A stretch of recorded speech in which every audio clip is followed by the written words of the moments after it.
ಜೀವ ಹೆದರಿ ಬಂತು ಕೈಯಾಗ, ಅದ್ಯಾಕೋ ನಿನ್ನ ಹಾವ ಭಾವ ಎಲ್ಲ ಕಂಡಾಗ, ಮಾದೇವ ನಿನ್ನ ಭೇಟಿ ಮಾಡೋದೆಂಗೆ ಇವಾಗ?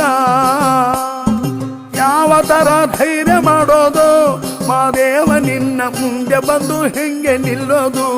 ನೀನಾರ ಹೇಳು ಹೆಂಗೆ ನಿನ್ನ ಮನಸ್ಸು ಗೆಲ್ಲೋದು?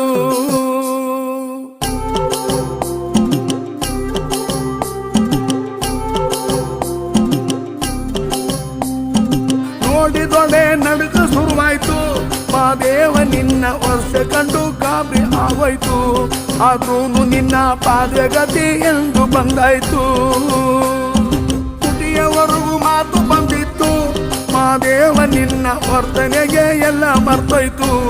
ಅಯ್ಯಯ್ಯೋ ಶಿವ ಅಂದುಕೊಂಡಿದ್ದೆಲ್ಲ ಹಾಳಾಯ್ತು.